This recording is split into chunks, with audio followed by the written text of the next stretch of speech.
Tahukah kalian bahwa hanya dengan melihat lingkaran tahun pada batang pohon kita dapat menentukan umur pohon tersebut?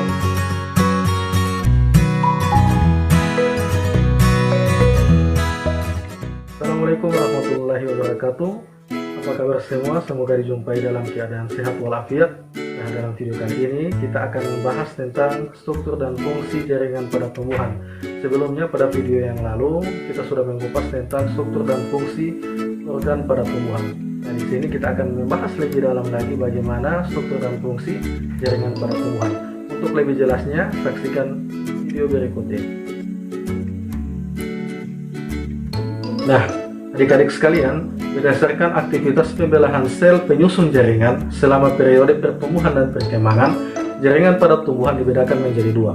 Yang pertama adalah jaringan meristem atau jaringan embrional, dan yang kedua adalah jaringan dewasa, biasa disebut juga dengan jaringan permanen.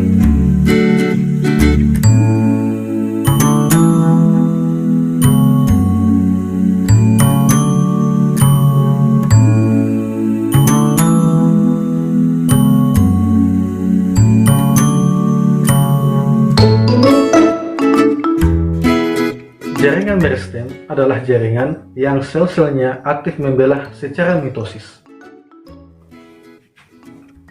Berdasarkan asal terbentuknya, jaringan meristem dibedakan menjadi jaringan meristem primer dan jaringan meristem sekunder. Oke, kita akan lakukan pembahasan satu persatu. Yang pertama adalah meristem primer. Meristem primer adalah jaringan meristem pada tumbuhan yang sel-selnya aktif melakukan pembelahan.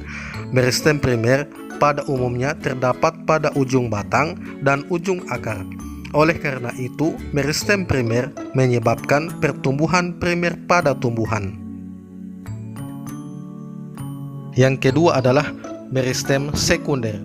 Meristem sekunder berasal dari sel-sel dewasa yang berubah sifatnya menjadi meristematik kembali atau aktif melakukan pembelahan.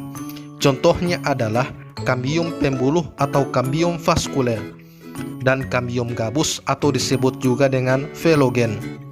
Kambium vaskuler merupakan lapisan sel-sel yang aktif membelah yang terletak di antara pembuluh angkut xilem dan floem. Kambium vaskuler ini banyak terdapat pada batang dan akar tumbuhan dikotil, sedangkan tumbuhan monokotil pada umumnya tidak memiliki kambium vaskuler. Aktivitas kambium ini menyebabkan tumbuhan mengalami pertumbuhan sekunder sehingga batang menjadi besar. Aktivitas pembelahan kambium vaskuler ke arah dalam akan membentuk xilem sekunder, sedangkan pembelahan ke arah luar akan membentuk floem sekunder. Di sini kita dapat menentukan umur pohon dengan melihat lingkaran tahun atau daerah gelap dan terang yang terbentuk pada batang pohon. Lingkaran tahun terbentuk karena aktivitas kambium vaskuler yang dipengaruhi oleh musim. Saat musim hujan, banyak air yang dapat diserap oleh tumbuhan, menyebabkan pembelahan sel kambium vaskuler meningkat dan ukuran sel menjadi besar. Akibatnya, terbentuk daerah terang. Saat musim kemarau, air yang dapat diserap tumbuhan sedikit, sehingga pembelahannya lebih lambat. Sel-sel hasil pembelahan juga mengalami ukuran yang kecil dan rapat, sehingga terbentuk daerah gelap pada batang.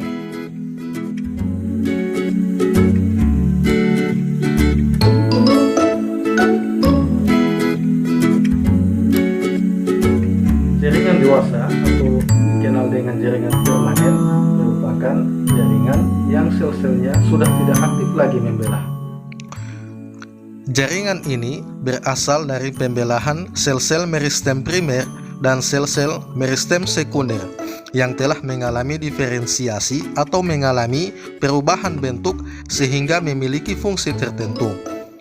Berdasarkan fungsinya, jaringan dewasa dibedakan menjadi 4, yaitu jaringan pelindung, jaringan dasar, jaringan penyokong, dan jaringan pengangkut.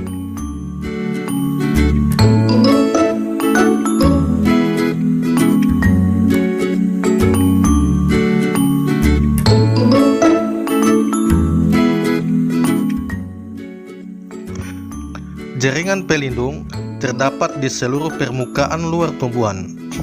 Tumbuhan membutuhkan jaringan pelindung untuk melindungi bagian dalam tumbuhan dari berbagai pengaruh luar yang merugikan. Misalnya, hilangnya air akibat suhu yang meningkat dan melindungi dari kerusakan mekanik. Contoh dari jaringan pelindung yaitu epidermis. Sel-sel epidermis dapat berkembang atau mengalami modifikasi menjadi alat pelindung tambahan. Misalnya, stomata atau mulut daun, sisik, trikoma, dan duri atau spina.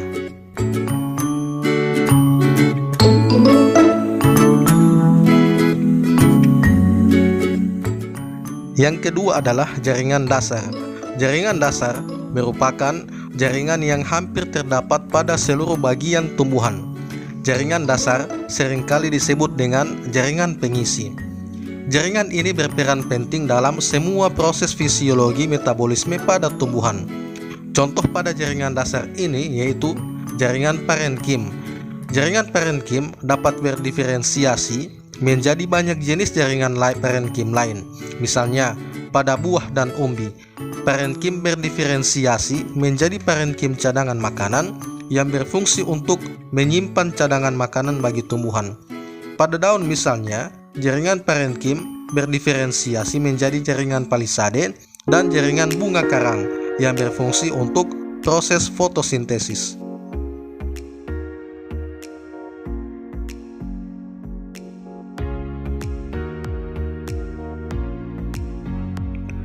Yang ketiga adalah jaringan penyokong, bisa disebut juga dengan jaringan penguat. Jaringan penyokong merupakan jaringan yang berperan untuk menunjang bentuk tubuh tumbuhan. Berdasarkan bentuk dan sifatnya, jaringan penyokong dapat dibedakan menjadi dua macam, yaitu jaringan kolenkim dan jaringan sklerenkim. Jaringan kolenkim merupakan jaringan yang berfungsi untuk menyokong bagian tumbuhan yang masih muda. Sel-sel jaringan kolenkim memiliki dinding sel yang mengalami penebalan, namun tidak merata. Jaringan sklerenkim merupakan jaringan penguat yang bersifat permanen. Jaringan sklerenkim berfungsi untuk menyokong tubuh tumbuhan yang sudah tua. Nah, berdasarkan bentuk selnya, jaringan sklerenkim dibedakan menjadi dua, yaitu jaringan serat atau fiber dan jaringan sklereid. Jaringan serat terdiri atas sel-sel yang memanjang, meruncing pada kedua ujungnya, dan tersusun membentuk benang. Jaringan serat banyak ditemukan pada jaringan xilem. Jaringan sklereid terdiri atas sel-sel yang pendek dan memiliki bentuk yang tidak teratur. Jaringan sklereid ini banyak ditemukan pada kulit kacang atau buah pir.